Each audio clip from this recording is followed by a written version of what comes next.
Good afternoon, and welcome to today's event as part of the leadership series, Embodied Leadership for Anti-Racism, Equity and Inclusion. Mon nom est Kelly Foles et je suis la directrice générale de la ligne d'affaires Milieu de travail respectueux et inclusif à l'École de la fonction publique du Canada. Je serai votre maître de cérémonie cet après-midi. Au nom de l'école, j'aimerais souhaiter la bienvenue à tous les participants à cet événement. Before we begin, I would like to acknowledge that I am joining you from the traditional unceded territory of the Algonquin and Anishinaabe people. I encourage you to take a moment to reflect on the traditional Indigenous territory upon which you reside.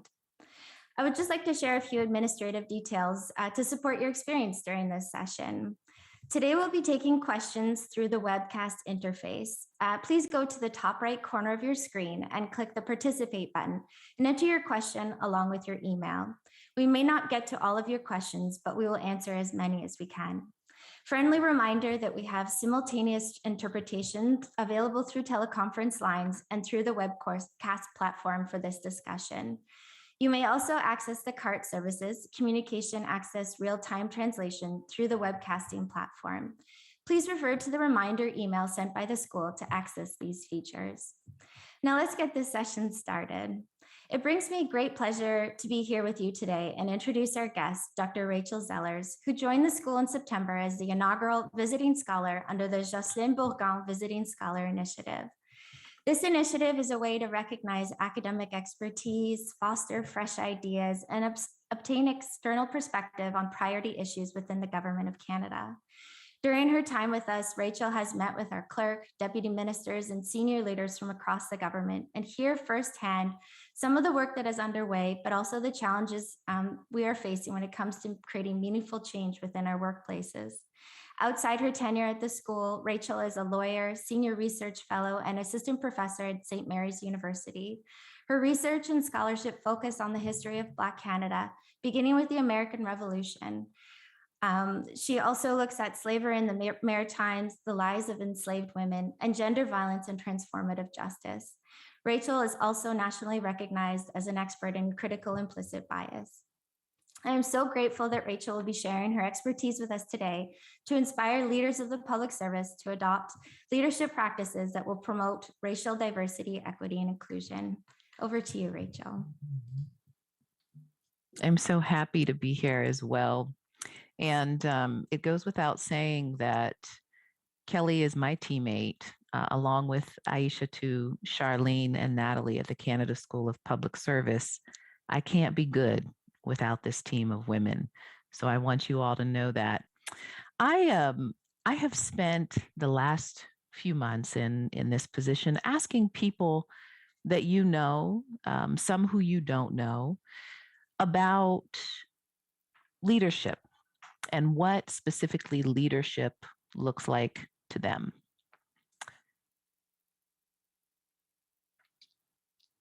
I've asked one particular question of a number of people, and that is this one: where have you seen excellent leadership displayed in your career? Where have you seen excellent leadership displayed in your career? And here are 4 things that leaders have consistently shared with me. The first, leadership entails living by basic core principles. And these core principles for leaders that I've spoken to serve as a bridge between home and work, between one's professional life and one's career. They are a protective anchor against self-interest and the game of one, as one leader shared with me in our interview. To lead in public service, this person told me, one must be completely liberated from self-interest. So that's one of the things. Another thing that I've heard consistently is that leadership entails living by authentic values that are modeled and then translated into action for employees, for teams, for a group of people that someone leads or serves in public service. Leadership, thirdly, entails doing what is right in the moment, even when it is not popular or not likely to be well received or accepted by one's boss. And then fourthly, leadership is a commitment to leading with curiosity, particularly in moments of painful conflict or profound personality difference. One leader that I spoke to said to me, you know, in moments of conflict, I really, really tried hard to be in the shoes of that other person. And I would stop and ask myself out loud, what is this person thinking? And why are they thinking this way? Another leader said to me something so beautiful about their now retired deputy minister, that the quality that they valued most in this person was the ability to confront each new conversation, even in moments of conflict, as if it were the first one, as if the conflict was not present in the moment. All of these really beautiful qualities have one thing in common. They are all qualities of something called embodied leadership. Embodied leadership. Embodied leadership is becoming more well known as a leadership model. But the one that I'm referencing today comes from an organization called Generative Somatics. It's an organization that was founded in the early 2000s. And it was an organization that was founded by longtime community leaders and organizers who faced truly daunting challenges in their work, but deeply desired to continue in their work despite the difficulty in it. The founder, in fact, one example I often think of is a woman named Stacy K. Hines. She was an organizer for decades on the West Coast, and she organized to protect children from childhood sexual abuse prior to founding this organization. And in her work, conflict was absolutely central. She had to constantly confront the decision whether or not to leave an abused child in a home or to remove a child that would be likely placed in an equally violent, different kind of violence, but equally violent foster home. I think of this leadership model as something that is designed to build a body that is ultimately undeterred in the face of ongoing conflict and heartbreak as well. Here's the most common or easy way to think of embodied leadership. Embodied leadership is when our actions and our words consistently reflect our values and commitment, especially under pressure. And I know this sounds a bit daunting, but really the best way to think of embodied leadership is to think of it as our actions and our values coming together closer over time, our actions and our values moving closer together over time. There are three key qualities that make up embodied leadership. I know Kelly and I will talk about these in great detail at the end of my short presentation. Embodied leadership is on purpose, it is conflict curious, it is trauma aware. Over the last few years, as institutions, including public service, have moved towards commitments to greater equity and inclusion, many leadership models have been floating around: compassionate leadership, inclusive leadership, courageous leadership. In fact, the call to action states the importance of inclusive leadership. And I think that all of these styles of leadership are very, very important, and they are all contained within an embodied leadership model. But, in the context of the call to action and the transformational work that so many have committed to, I've come to believe that those models alone are insufficient for addressing the many, many decades long patterns and systems that those examples of leadership are really designed to disrupt. So this question probably is not fully answered by that explanation. Why embodied leadership as opposed to those other models of leadership that I just mentioned? Well, the call to action, importantly, demands something much more than knowledge and tools as a way of leading change in public service. And it stresses this oft repeated point here bolded on the screen, and that is inaction is not an option. Inaction is not an option. But here's the question: how does one act to end discrimination, constantly challenge one's biases, and create an environment that is safe for all employees as a leader?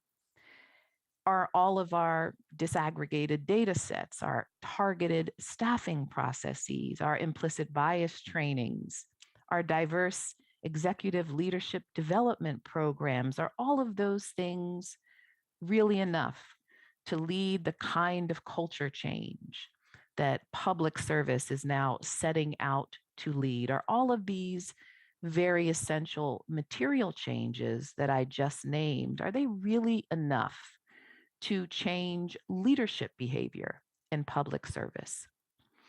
A second reason for looking more closely at embodied leadership is because every single leadership model that I named just a few moments ago and that I can think of focuses on teaching or improving the quality of awareness in leadership.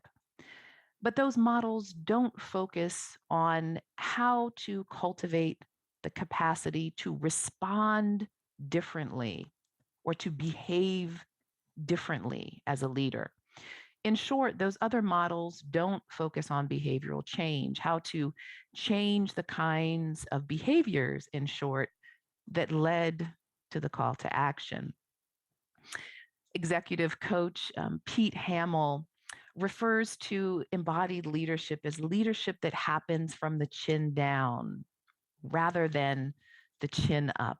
Leadership that happens from the chin down rather than the chin up. And think about this for a moment, these three qualities that I named: to be able to do something immediately, right? To be able to respond immediately in the moment in the face of something very uncomfortable, to actually find conflict as something interesting, or to be acutely aware of the way that trauma impacts how we each behave under stressful situations. Something much more than a book or a brain is needed. We need a body that literally knows what to do in those situations. We need a body that knows what to do. Here's a really keen example. You are speaking with a close colleague about another uncovered residential school grave, a colleague that you work with. The colleague expresses great sadness about this news that has just been revealed, but then adds, at some point, we have to be willing to move on from the past. We've done so much as a country to acknowledge this awful history. We have a federal mandate, we have all of these things, a federal apology.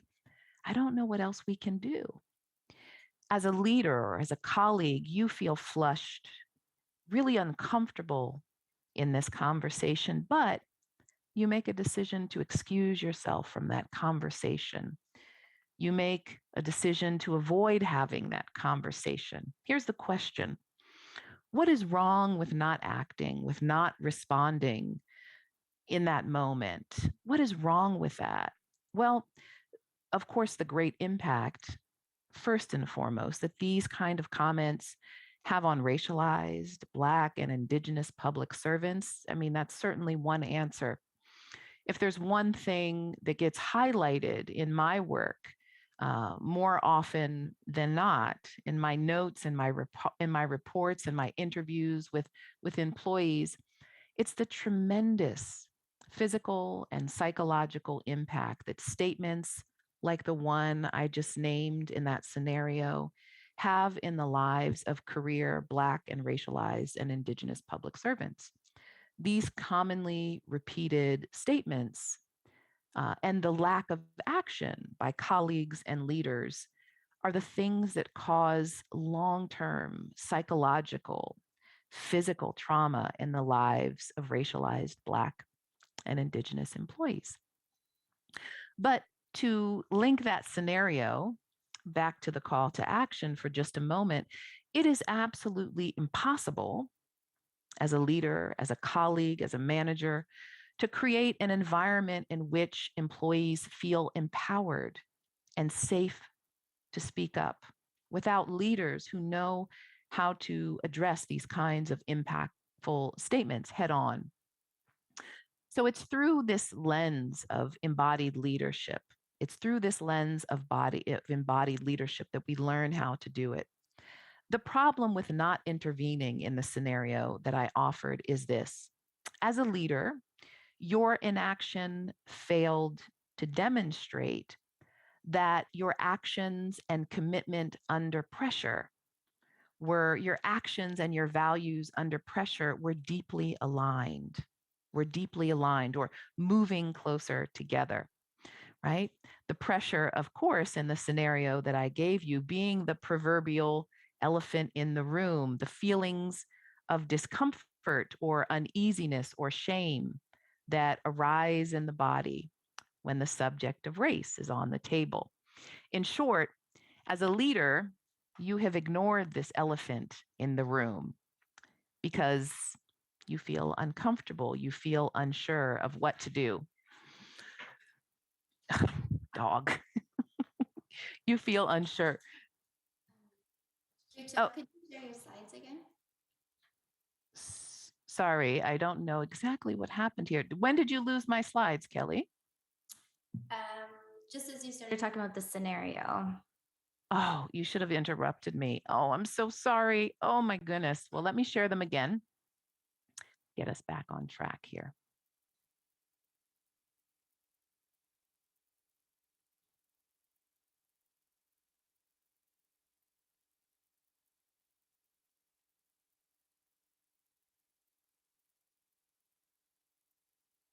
How's this? You can see my elephant? Yes. Okay. And please, at any moment, I should have said this up front, please interrupt me if you cannot see my slides right away. Thank you so much for letting me know. So what I'd like to do is take that scenario that I gave you just a few moments ago, and I'd like to run it through an embodied leadership scenario.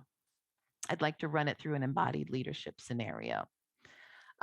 So in that situation, we have these three qualities, right? On purpose, conflict curious, trauma aware.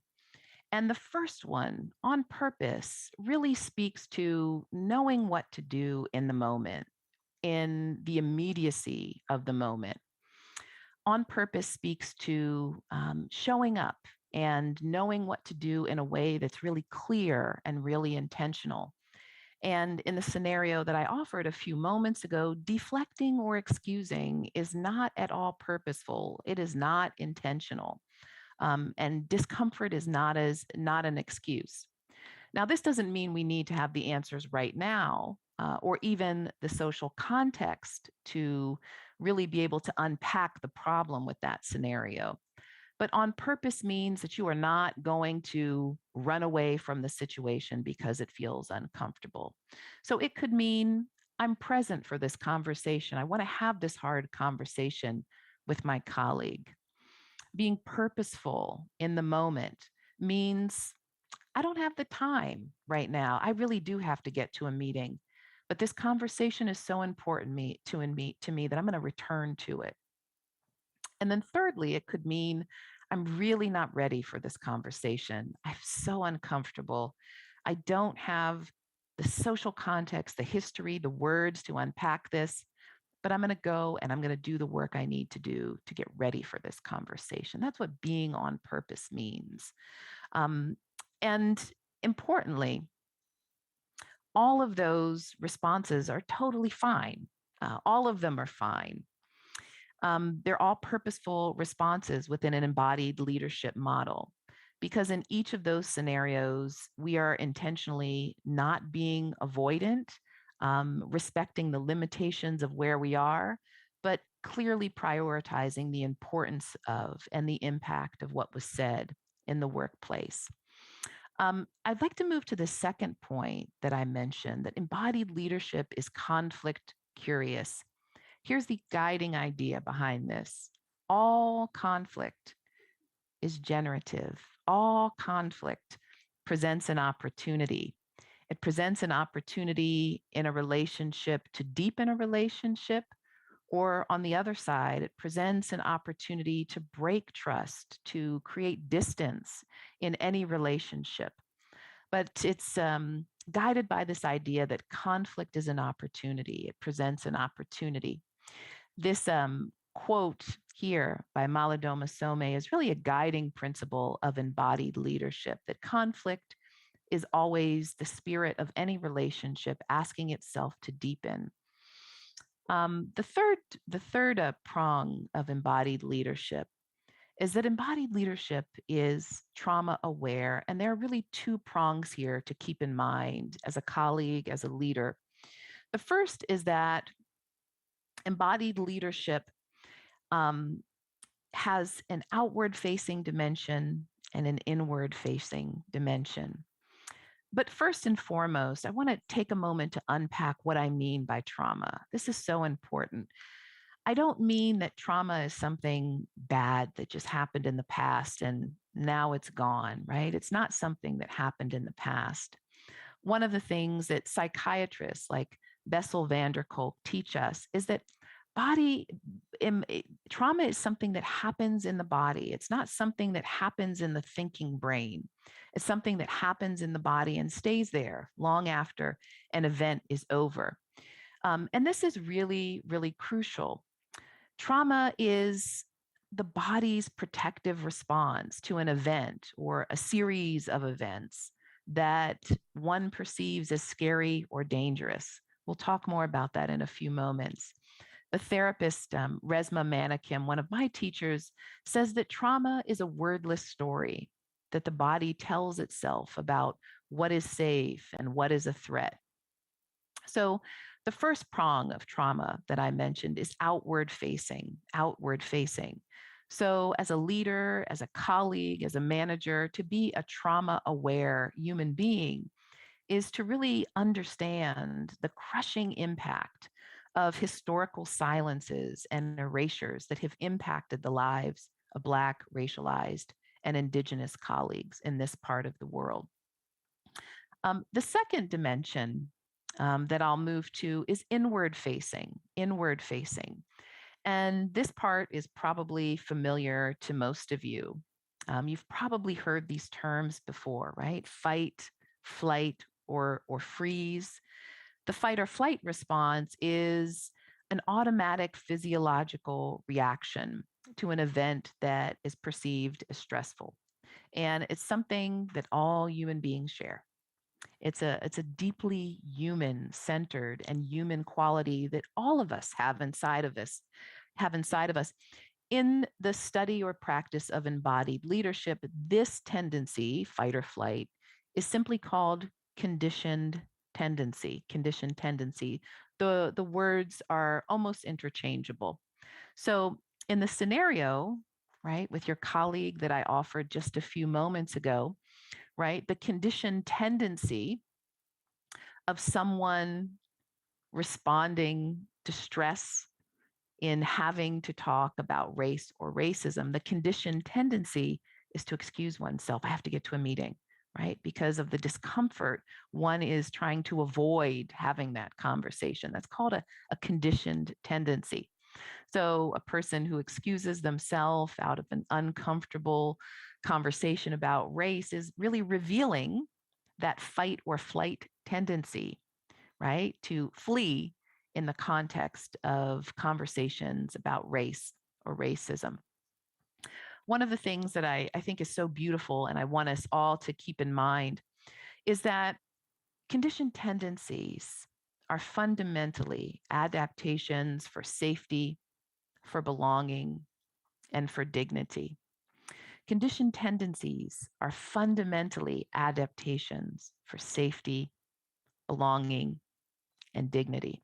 So, in that earlier scenario, the person who was avoiding speaking up is doing so because they don't want a group of people in the room to reject them. They don't want the person in the room or the others who may be overhearing this conversation to ostracize them, right? So there's a sense of wanting to belong as a reason for excusing oneself out of that otherwise uncomfortable conversation. Or maybe it's because the person is conflict averse. We can talk more about that later. And they simply don't want to feel uncomfortable or unsafe in a disagreement with a close colleague. But here's what's really important: conditioned tendencies necessarily decrease our choice to do better. Conditioned tendencies necessarily decrease our ability to do better, to respond differently when we react automatically rather than respond in ways that reflect and honor our commitments and our value systems. So an embodied leadership model teaches leaders how to identify and how to manage their conditioned tendencies, which means we get to develop new choices about how we want to respond in really stressful or uncomfortable situations. And of course, learning about our conditioned tendencies in an embodied leadership model means we get to deepen our relationship, our capacity to build relationships meaningfully with our colleagues. So this is the third quality here of embodied leadership. And embodied leadership models on purpose, conflict curious, trauma aware.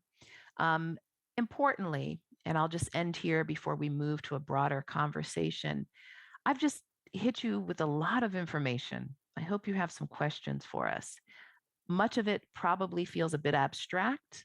Much of it probably feels very, very new and maybe even uncomfortable. But these three qualities are things that simply cannot be gained overnight. They cannot be gained in a few weeks. They cannot be gained in a 2 or 3 or multi-tiered workshop about diversity, but rather through a long-term commitment to and process called embodiment.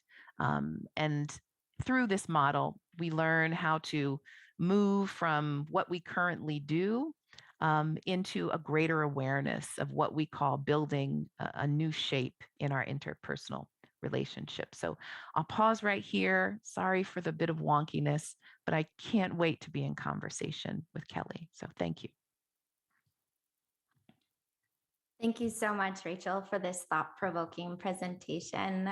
So we're now at the discussion portion, which will be followed by a Q&A, so question and answer period. And please remember, for those viewing the session, to enter your questions through the webcast platform so that we may get to them a bit later in this event. So Rachel, I love this notion of being conflict curious. And I wonder if we could talk about a little bit more about what it means to be conflict curious and how one would begin to cultivate this embodied leadership internally. Such a beautiful question. We've talked about this a little bit. And so I tried to put this like in steps for folks to come back to, hopefully again and again. So the first, probably most important thing is figuring out how to just become aware in the moment. I think of it as like building a body that knows what to do in the moment. So simply paying attention to what happens. And, this term, it's probably going to sound like a kindergartner word, because I think kindergartners will really get this. But in embodied leadership and generative somatics, the group that has trained me over the years, we literally call it noticing, right? It's noticing what your body does. And maybe conflict, right, is not the starting point for a number of reasons. Maybe we can talk about that, in a few moments. I have a very, very close friend for example, who grew up in a home with alcoholics, two parents who are still together to this day. And so over the years in our friendship, a long friendship, I've had to learn the reasons that this person is conflict avoidant in our relationship, and learn with compassion how to engage difficult conversations. So conflict may not be the place where you want to notice where your body does, but you can notice your conditioned tendency, that fight or flight response, in a million different ways. So what happens when you're really tired at the end of your workday? These are all very personal things. What happens when you're really tired at the end of your workday and your kids, little, big, doesn't matter. What happens when they come running through the door and they're grumpy and they're hungry? What do you do as a parent in that moment? Do you reach for a gin and tonic, as I sometimes do, right?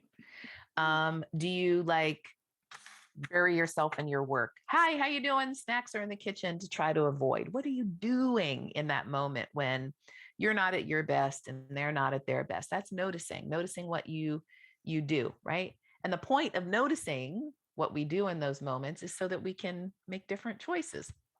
What do you do when you wake up? God, these are so personal. What happens when you wake up and you have so much work to do? It's just an exceptionally busy day. You've got a project to finish, something that has a hard deadline, 3 presentations, whatever it is.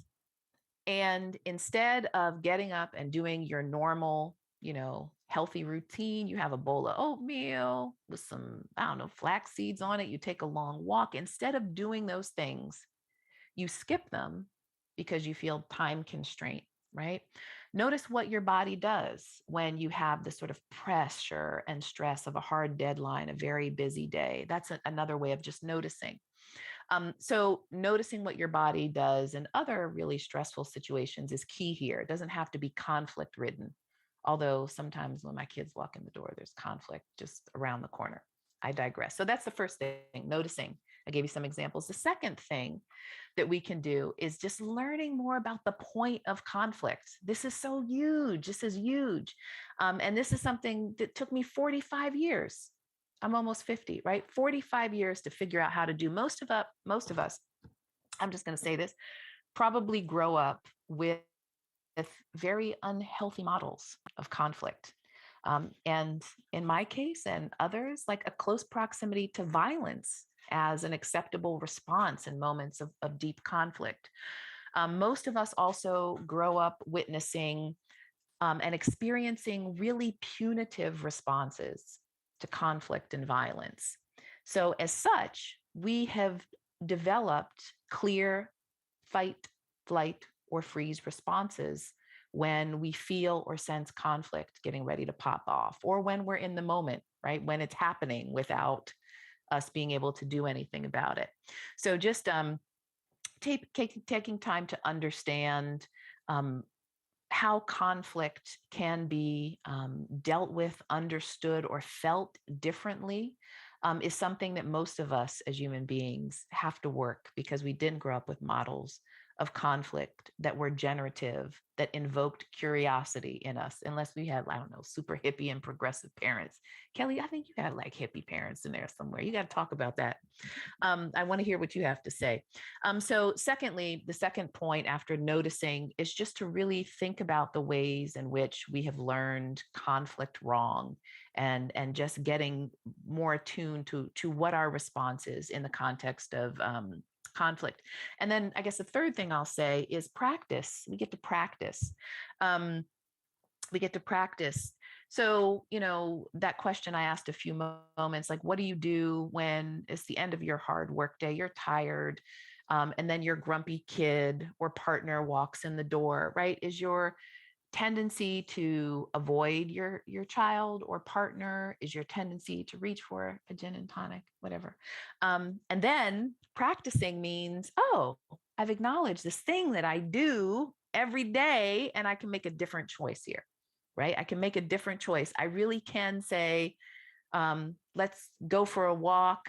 Let's go get some popsicles at the store, walk down to the I'm thinking in Montreal, to the dépanneur, walk down to the corner store, let's get some popsicles, let's get moving. We have a myriad of choices, but we can't really exercise those choices unless we figure out what we do.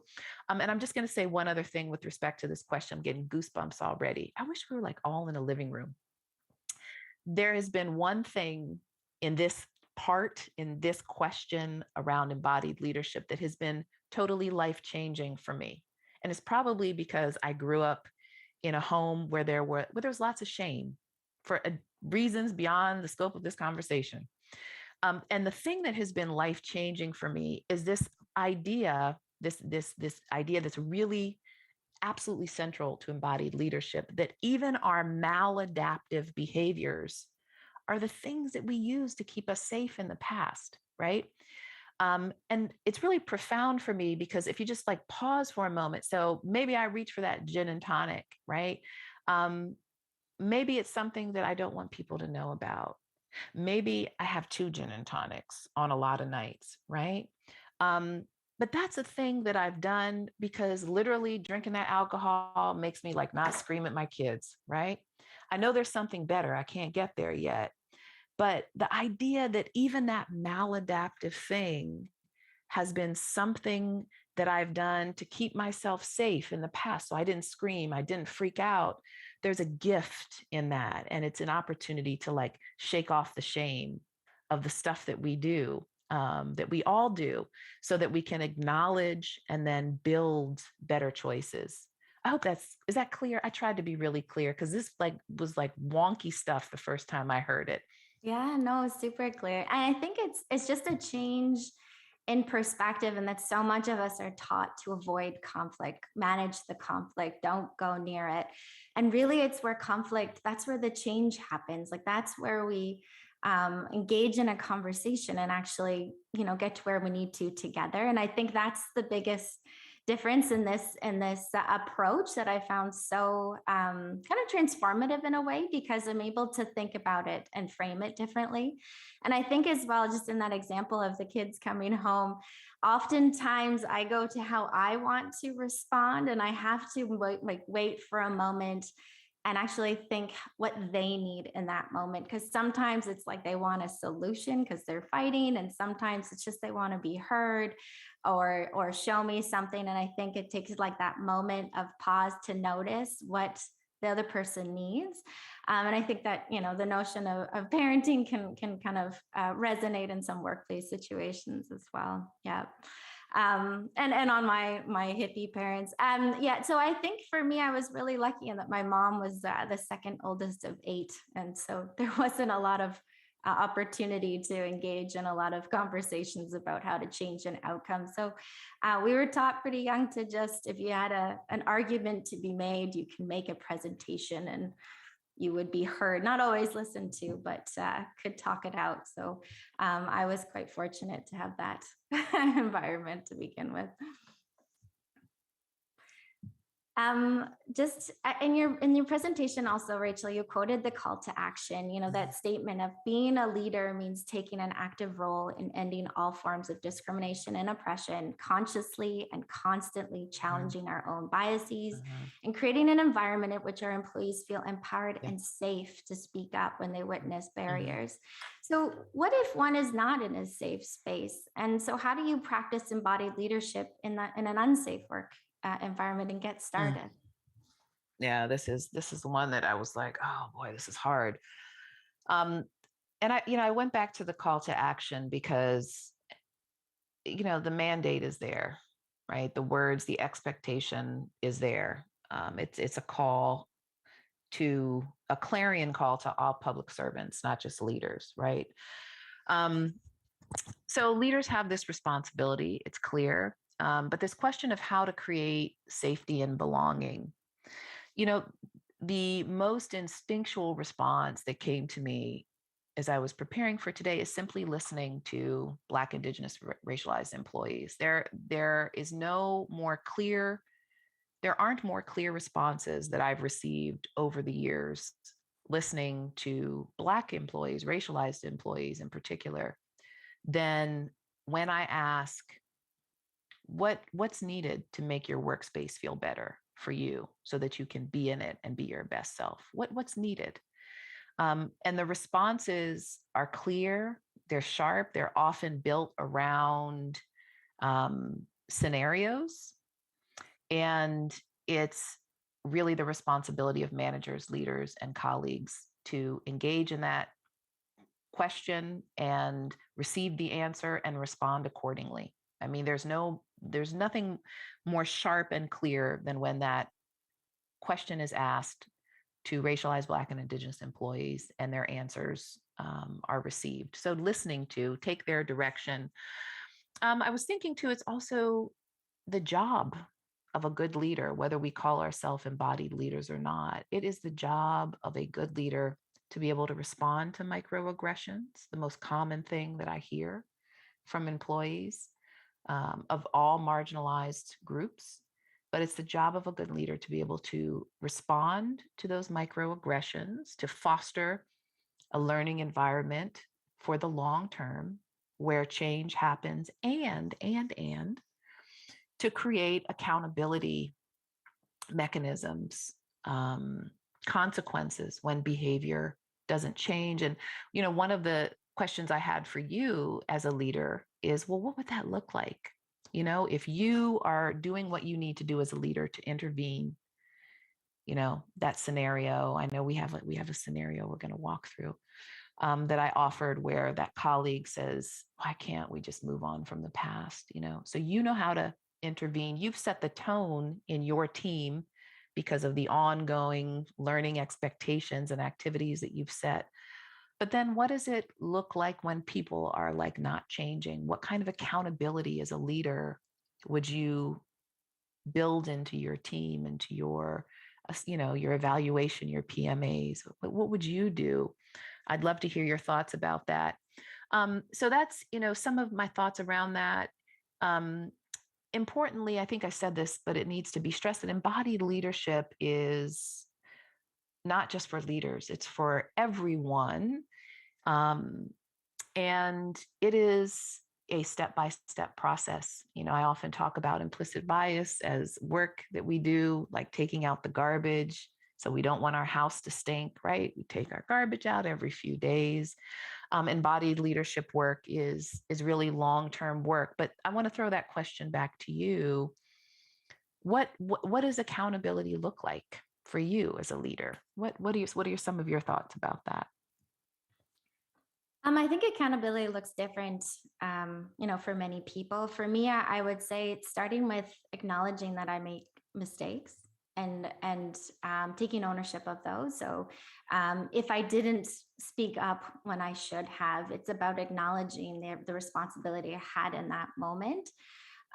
Or even if, later, a word was used that we found out that was harmful, in terms of a specific context, is to kind of go back and learn about that and make sure everyone understood why, so that we can actually work towards not a shaming of, the person who's made the mistake. If it's myself, I want to understand why those words, were a microaggression, or how that could be harmful, so that we can actually educate the whole team.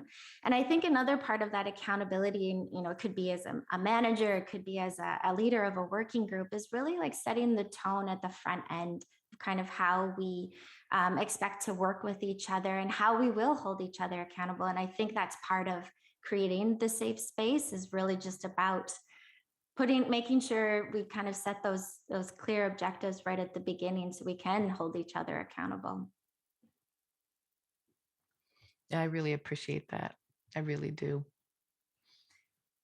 And I think it's acknowledging that, like you said, it is a step-by-step process of just, starting to learn how to feel what you're feeling, and connecting that to the kind of the work that we're doing, for sure. And I think too, and you asked about kind of performance. I think it's really important that everyone sees their role in creating that respectful and inclusive workplace. And then there's an opportunity for all leaders, all public servants, to have some accountability in those agreements, in terms of what actions and measures they'll take to move forward, whether it's mentorship, participating on different forums or groups. to really acknowledge their commitment to the principles that we all hold through the call to action, for sure. That's beautiful. Perfect. Yeah, that's really, really beautiful. How do you think we can teach public servants to have conversations when many feel they're, like I mentioned, saying you're saying the wrong thing, or, are often described as having uncomfortable conversations? Like, how can we teach public servants to start moving forward? Yeah, that's a great question. I think I mentioned that a moment ago, it's the job of leaders to know how to intervene when those microaggressions take place, or when they come back to leaders. We have a responsibility to address them head on. But we also have this profound responsibility to not only give people grace, but to make sure we're extending it laterally. And what I mean by that is, I've just been in so many situations where someone says the wrong thing. Oh God, this has happened as a professor so many times. A student will say the wrong thing, and other students in that space will rush to sort of, I guess, what we call cancel that other student. That was super transphobic, what you just said right now. And my job in those situations is always to intervene. Sometimes it's like through personal acknowledgement. I get my pronouns wrong still. And, I'm working really hard to figure out, how to move from a 1990s model of queerness into what you all are shaping for us as, elders. God, that word now. So, making sure that we are extending grace to people that make mistakes, but also setting that expectation in our teams and in the spaces that we hold weight in. Can we give each other grace? I think, like you said just so beautifully a few moments ago, setting that expectation, setting the tone, but setting the tone with grace that mistakes are going to happen. Maybe we can talk about that a bit more. But this thing about discomfort, I don't use the word white privilege much. You and I have talked about this because on my mother's side, my mother's family, her family roots are white German, of German ancestry. And that part of my family is poor, working class, deep working class roots. I'm the only kid that has gone on to be a professional. And I was the first kid in my family to go to college from that side of my family. So I'm very, hesitant to use that term white privilege, but the ability to invoke discomfort as a way of disabling or shutting down a conversation is totally a privilege that attaches to whiteness. Because on the flip side of that, I think about all the hundreds and hundreds of narratives that I hold of racialized and Black employees telling me how uncomfortable they felt when being aggressed, when being at the receiving end of microaggressions, and how speaking up, was met with a myriad of reactions that didn't help that discomfort, that lack of safety, the trauma that was experienced in that moment. So it truly is a perk of privilege that attaches to whiteness, saying I'm uncomfortable. One of the things that my teachers in embodied leadership have taught me is that if you are not profoundly uncomfortable and like just wanting to crawl out of your skin, when we are in the thick of diversity work, then we ain't doing the work. I mean, there is nothing more uncomfortable than having to face down, the history that we are and our ancestors are a part of, that fostered. There's nothing more uncomfortable than having to attend to our own biases. I mean, you and I have talked about this so much. I have my own biases. I'm working on them, y'all. So, I want us to be in a place where we can say, as leaders and as colleagues, EDI work, whatever we call it, I'm using these soft terms, anti-racist work is uncomfortable. And so you better build a body for it. It is uncomfortable work. So, I mean, that's the first thing.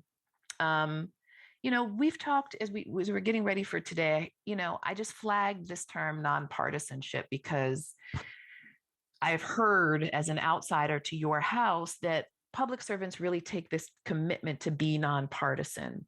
And I'm really concerned about that, the way that I see it being weaponized in this moment.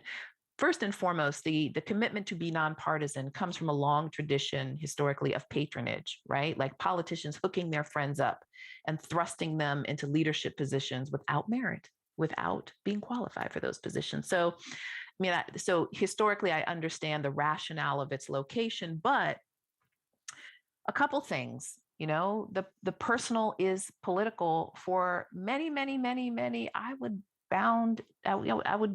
venture out to say probably all marginalized groups. The personal and the political are not things that you can separate.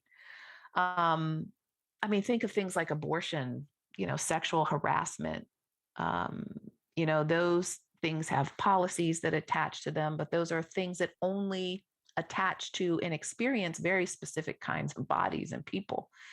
And those things that I named, abortion, sexual harassment, through the lens of intersectionality, we know that they disproportionately impact, racialized and indigenous employees over white employees. So anyway, personal is political.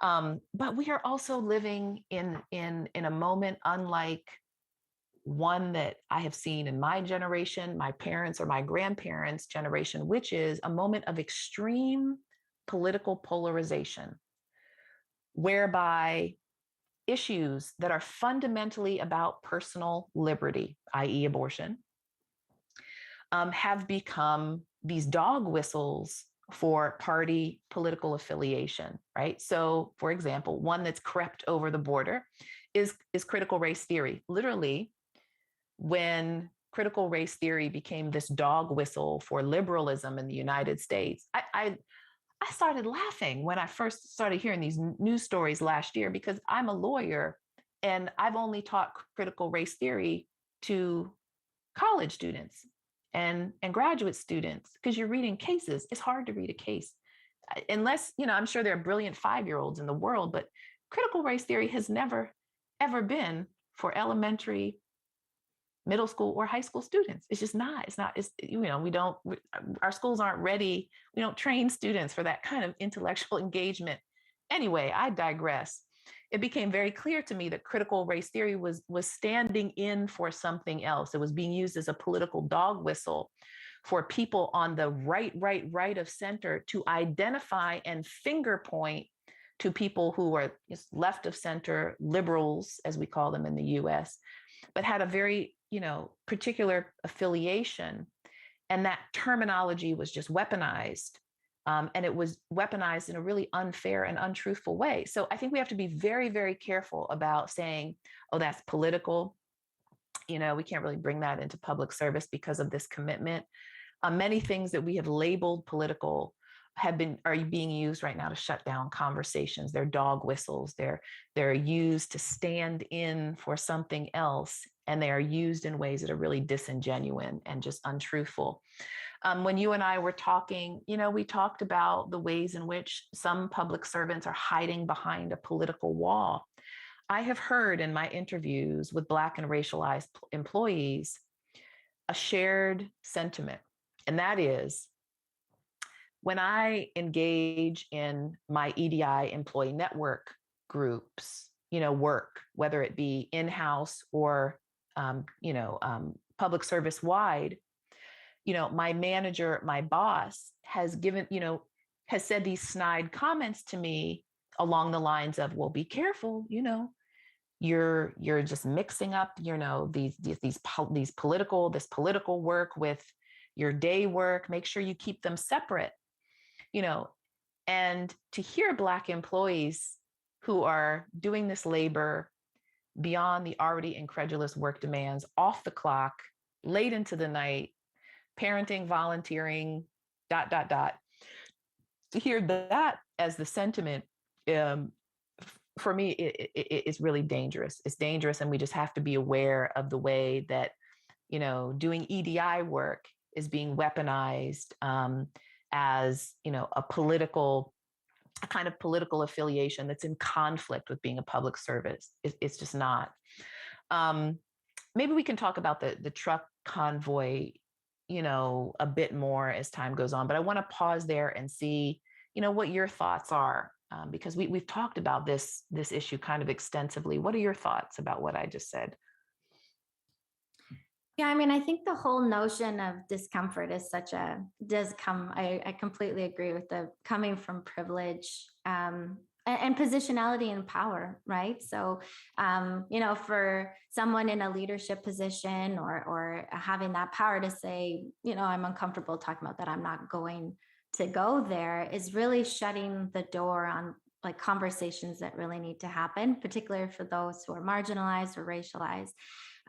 So yeah, I mean, I think as we kind of back to the question, how can we teach public servants to have the conversation? What I took from it is really it's about trying to understand why that's uncomfortable for me. Like, what is it that I'm uncomfortable with, and what work do I need to do to get over that? Because this conversation needs to happen in terms of really kind of digging down into all of it. So it's not a political situation, or it's not, I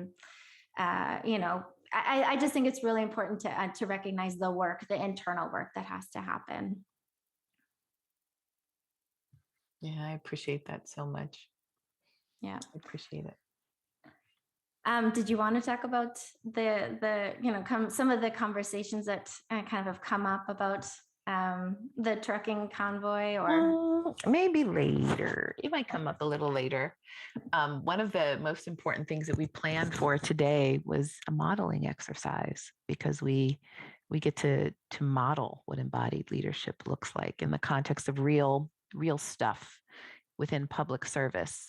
Do you want to talk a little bit about that? Yeah, I mean, we've heard from many leaders that they're looking for practical suggestions and scenarios to move towards becoming conflict curious. And so we were thinking we'd model this for our viewers today to give a sense of what this looks like in practical terms, and really what opportunities embodied leadership practices do create. So here's the scenario. A few months ago, Rachel, you delivered a presentation, and it was fabulous. And we scheduled a meeting with you afterwards to debrief.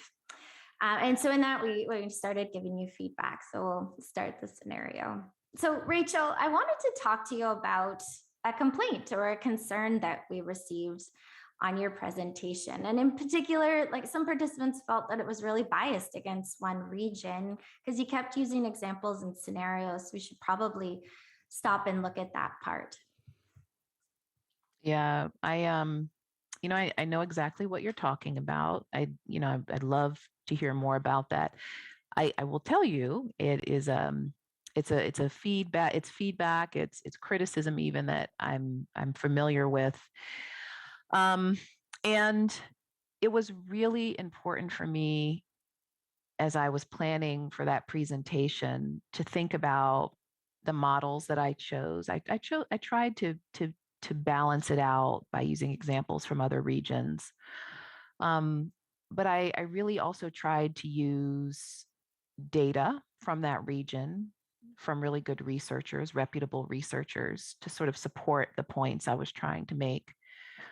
And as you know, I've lived and worked in that place. So it was important for me to sort of bring my personal experience into that presentation.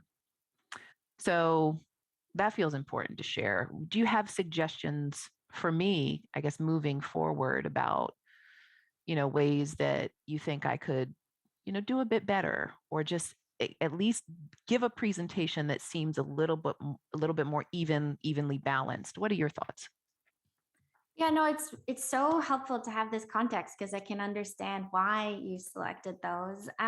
In terms of, I wonder if there's a way to bring balance by bringing in examples from other areas of the country. Do you think you could find other examples that you feel you know very deeply as well? Oh, sure. I mean, I can definitely. I am not a region discriminator. I can talk about all regions equally with respect to history, histories of settler colonialism and slavery. I'm comfortable doing that. So I think that's a really good idea moving forward. I'll give some thought to how to incorporate. I mean, we're not on the West Coast, so I feel like because we're so East Coast centered here, I tend to be more heavily focused on this region, but I will take some care in the future to incorporate more examples from the West Coast, from British Columbia, and the Prairie region. And then it would be really great if we could do a check-in, maybe before the next presentation, just to get some feedback. You'll be seeing something new. And so having your eyes on that presentation before I give it would be really important to me. How's that? Yeah, that sounds perfect. Great. Good. Okay, let's unpack. Sure. You start. Because we talked about this, that, this, we wanted to provide an example of how to give embodied leadership feedback with like a white supervisor or manager to a Black person, to a Black employee. And we wanted to model what that looks like. So what were some things that were important for you to model, Kelly? So I think what was really important, and you and I talked about this yesterday, is so often we want to just kind of embed comments of criticism or feedback around positive. And I really wanted to demonstrate just that you and I have that trust going in. You know how much I value the work that you're doing and all that you're bringing. And so to really just start at that point, to kind of, but also I think the really important part was about listening. So that feedback is not just me giving you feedback, it's really understanding why you framed it that way, and then working together to find a way that we can kind of hold true to that framing, but also kind of have that balance to recognize the comment that we received. Yeah, so beautiful. So this, this really happened. And this is really along the lines of the conversation that we had when we actually had this conversation. So I have learned from studying embodied leadership this fun saying that goes, "Sandwiches are for eating, not for feedback," meaning that when most of us give feedback to students, to people we supervise in some capacity, my kids, we usually do something really good, something not so good, and then maybe close with something good, right? That's a sort of sandwich approach to giving feedback. And what embodied leadership teaches us is that it's often really confusing for employees to have something good, something bad, something good. The goal of embodied leadership is to do work before that moment so that you create the conditions for which you can just say the hard thing. You can just say the hard thing because in part, your relationship, of course, is founded on trust. Giving feedback and appreciation is just a part of your relationship. I think of the times that Kelly and I have sent little texts at all hours of the day, sometimes on weekends. "I appreciate you so much. Thank you so much for doing this for me. This was so helpful." And one of the things that I've witnessed is that is how Kelly is as a leader with her team. So it's easy to like come into that circle and say, "Oh, I really want to be a part of this way of communicating, of building trust, of giving appreciation." So that's, one of the things we talked about. I guess there's one other thing I want to say before we shift into some of these questions. I know we have some questions, is I used to be profoundly anxious when someone would say to me, "Let's debrief," or let's have a meeting where I can give you some feedback, right?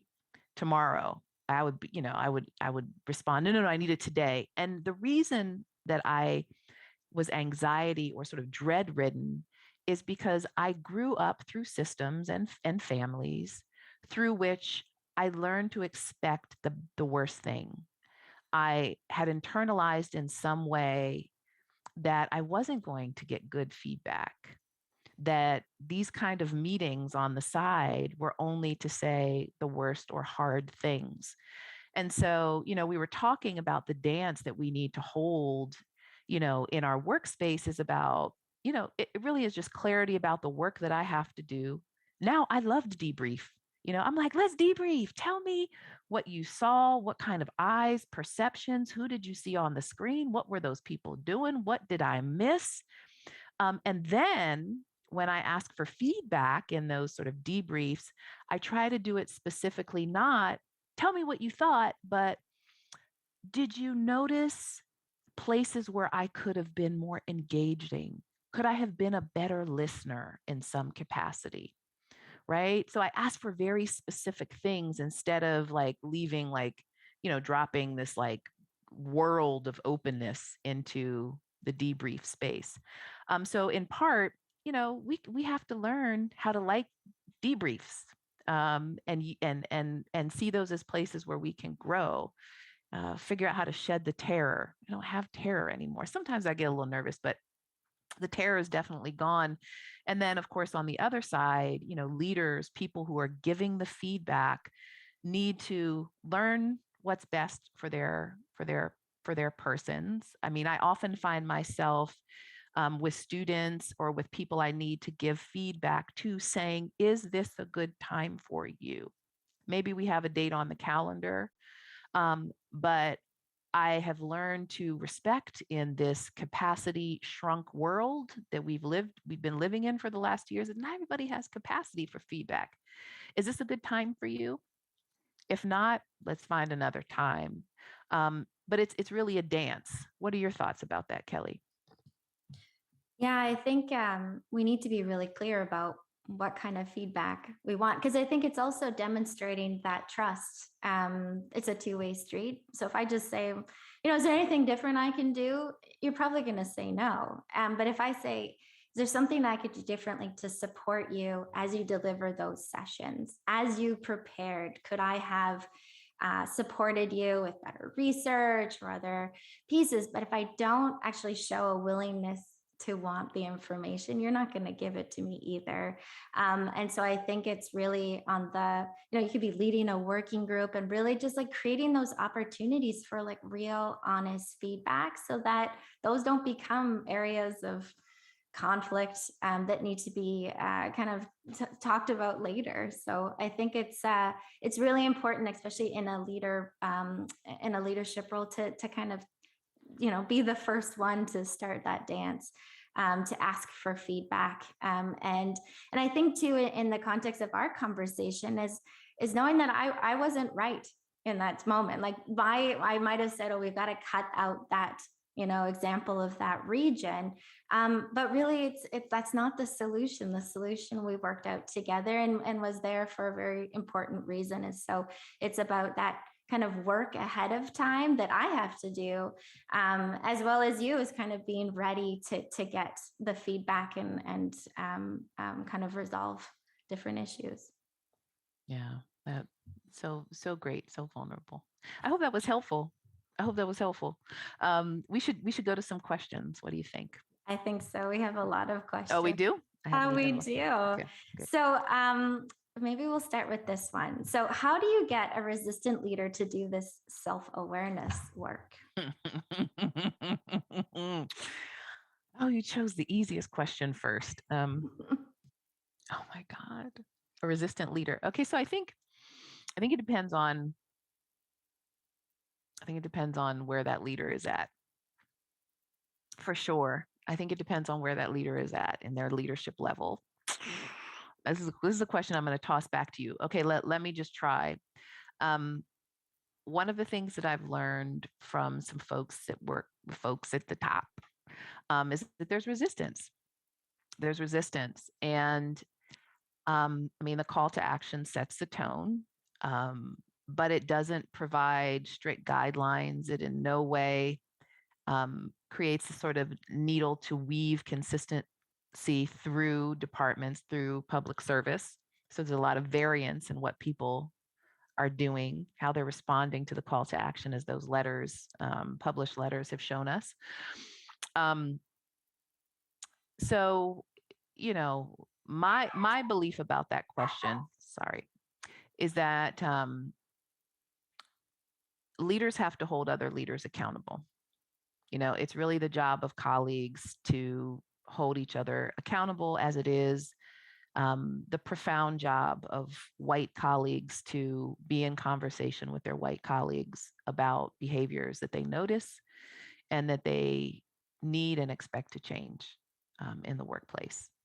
So, I mean, that's one of the things that comes to mind. I mean, we can talk about maybe some accountability mechanisms that are being experimented with But I think I want to hear what you have to say to this question. What are your thoughts about leaders that are resistant?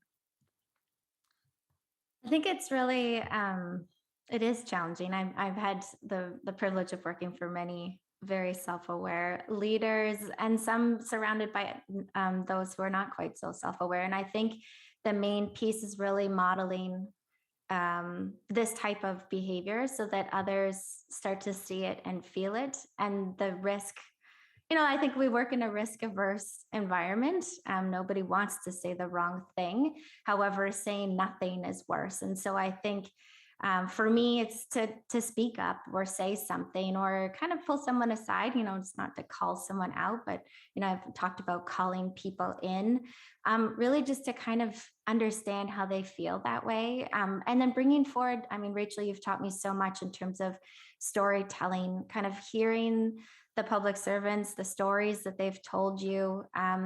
I'm sure everyone on this call has heard stories of people who've experienced different forms of microaggressions or discrimination. And so it's about raising these in a careful and kind of caring way with the other leader, in a way that they can start to hear the stories, see the data, and kind of read some of the commitments that we have. But I think that for me, that's the start.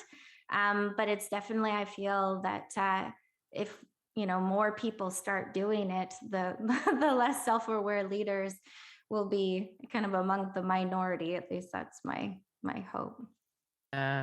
Maybe I appreciate what you said. Maybe I'll follow up here briefly. So I was just jotting some notes. So when I in the short presentation that I gave, I talked about all these things that are being done right now. So we will soon have the most finely tuned, disaggregated data sets that we've ever had in the history of public service.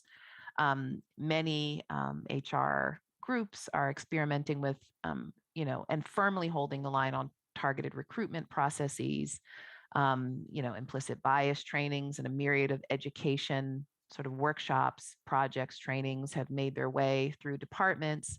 And I've had the real honor of watching and then also working with the executive leadership development programs that are the most diverse, I would say, for the longevity of public service. They're very diverse. So I want to be clear that embodied leadership is an approach to changing behavior, because I believe, for reasons that are probably beyond the scope of our time, I believe that we can do all of these things that I just named and more. We can build very specific accountability mechanisms into PMAs that have punishment, accountability, you name it, built into them. And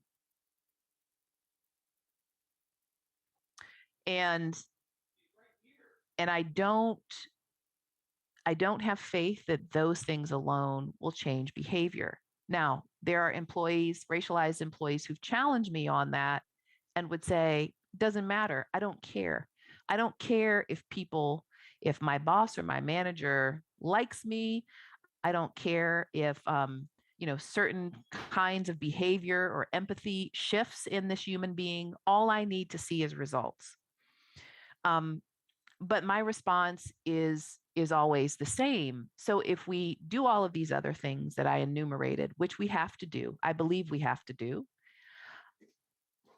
I have not seen any institution or system go through real system or culture change that doesn't address the other side of the coin, which is the expectations, disappointment, the issue of empathy, embodied leadership.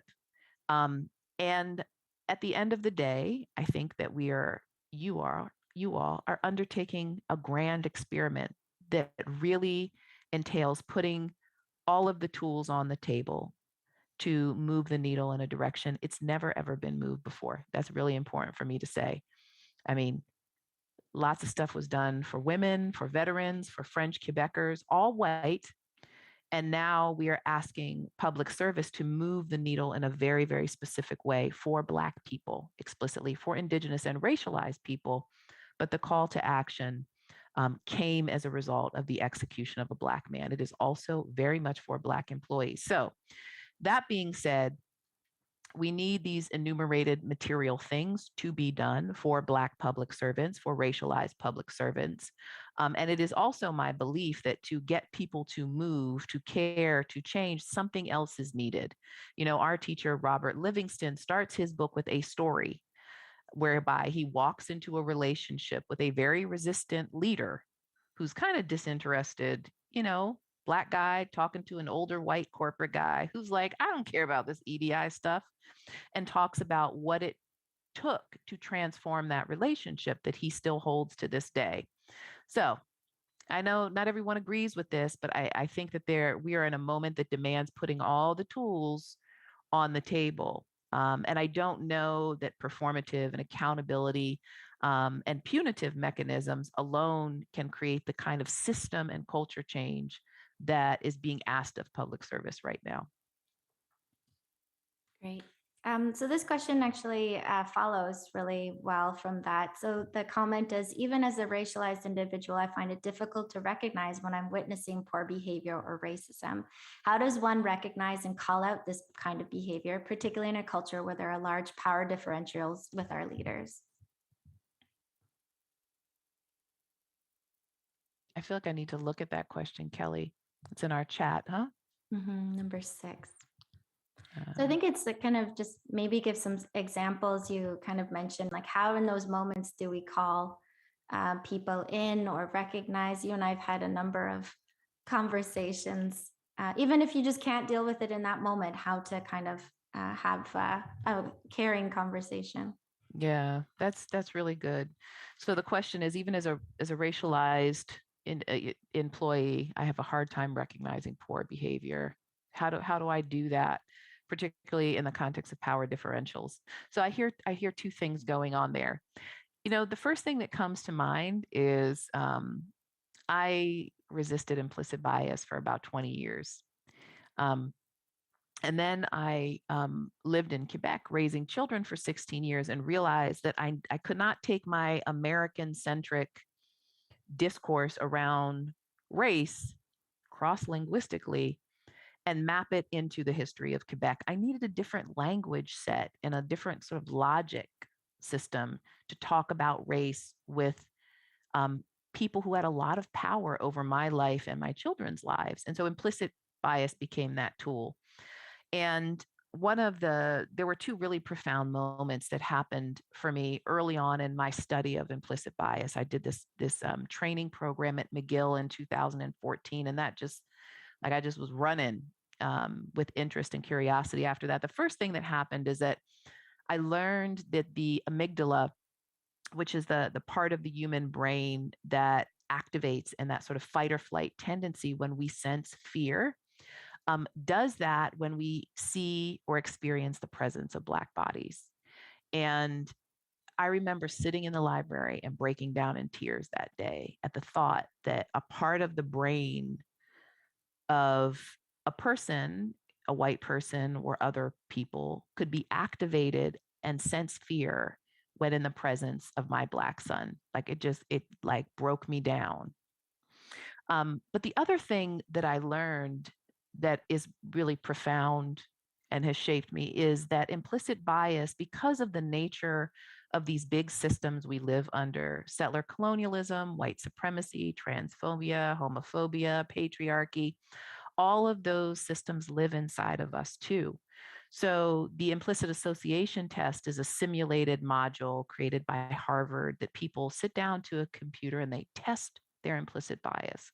Well, what happens is that Black people who sit down at the computer and test their preference for whiteness under an implicit bias test regarding race also test as though they are white. Black people, in short, test having a preference for whiteness, test in ways that expose their own internalized anti-Blackness. So, I mean, for me, the starting point into this question is that we live under systems that live inside of us.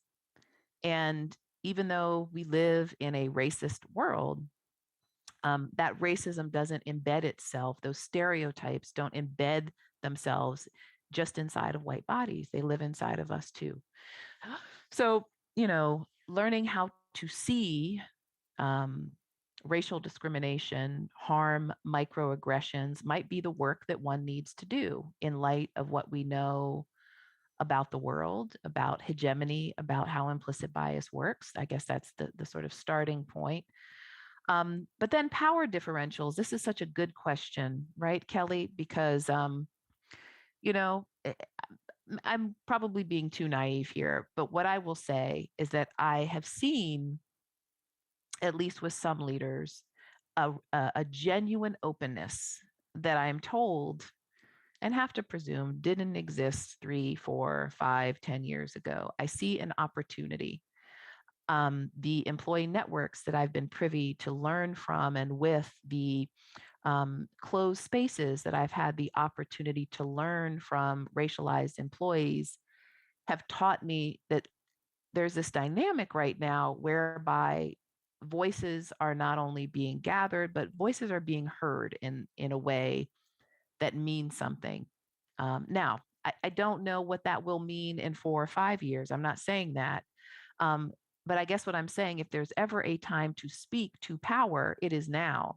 If there's ever a time to sort of bond yourself to your employee network that represents who you are, whether it's, Ben Ren, FBEC, or the myriad of other employee networks regarding diversity, now's the time to, to be a part of that work, those groups, and amplify the voice that needs to be amplified. So those are just some thoughts. What do you think, Kelly? Oh, there's so much there. And I think really in the power conversation, that power dynamic is really where it gets difficult, because particularly when it's about microaggression and not about, say, the work, you don't want that to affect kind of the end year discussion or other things. And so how do you deal in those moments that kind of removes those power differentials? And I think, again, it's, everything that you talked about in terms of kind of opening the door. So kind of the person in the power position to kind of be vulnerable, and engage in the conversations is really, really important. And I mean, I often kind of reflect after on moments and think, man, I should have said something. And it's me trying to understand in those moments, okay, next time, this is what I need to say. Because I think if you stopped for a moment, people will remember how they felt and then later realize it. So it's like your body catching up with your mind. Beautiful. And just what you said is often the response that I give to people who sort of ask that question or express that sentiment. I wish I would have spoken up. And my response is always, well, next time you can, because you were able to catch yourself, right? You're able to catch your conditioned tendency. Why didn't I respond in that moment? What was happening with me? And you can make a different choice next time. Look, those opportunities are not going to go away anytime soon. Mm-hmm. So I think we probably have time for one more question. They're meaty questions. So how do you notice and respond, but then let it go? So what techniques do you have? So this comment came from someone who said that they tend to absorb everything, including emotions, and then hold on to it, which ends up burning them out and impacts the rest of their life.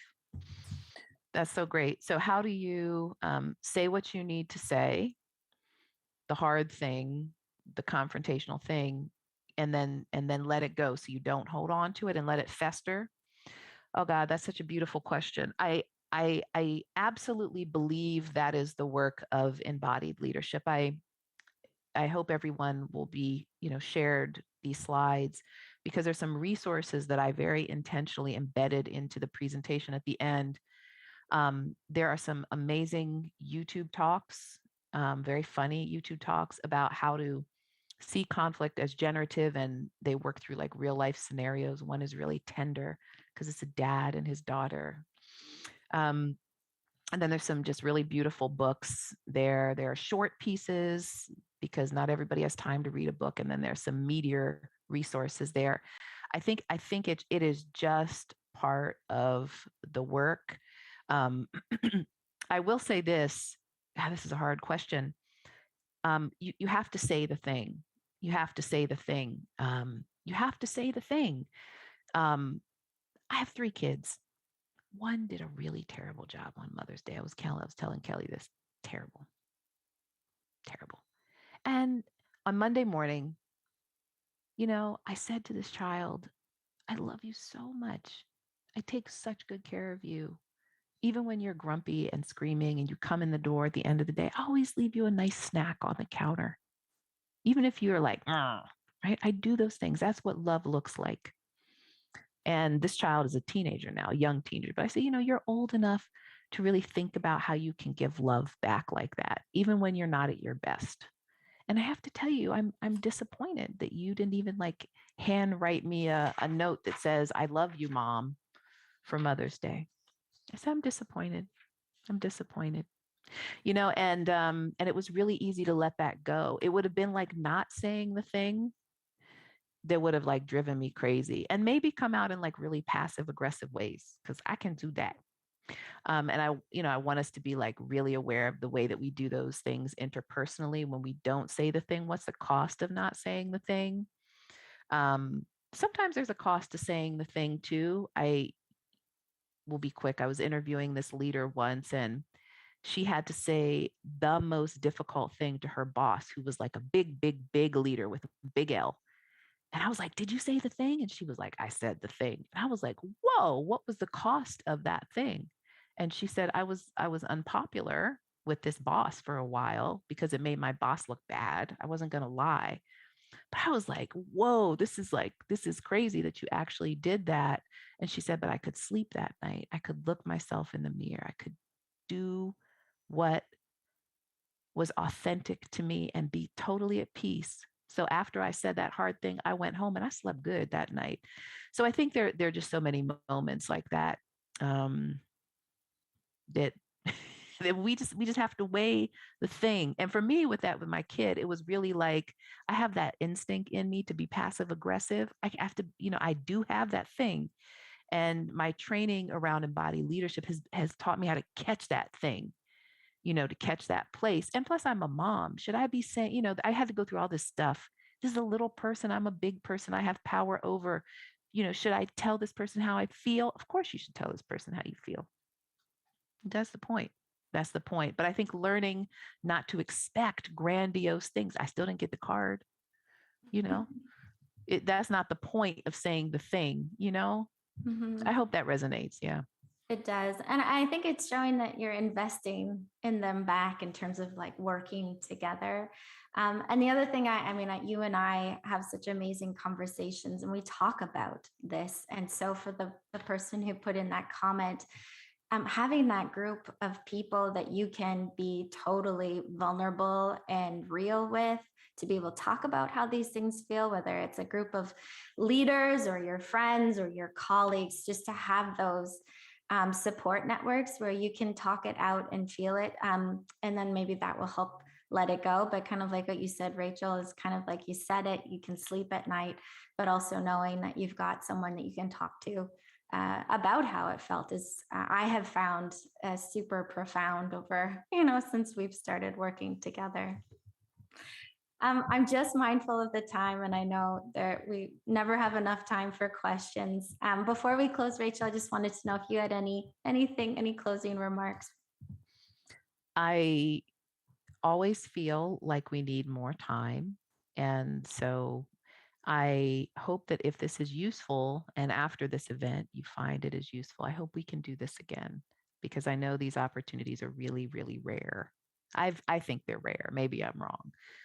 But just a lot of gratitude to be here with you as an exceptional leader and someone who's taught me so much and been profoundly patient with me. So thank you. Thank you. So everyone, this concludes today's events. So we'll work to share the slides that Rachel presented with the evaluation form.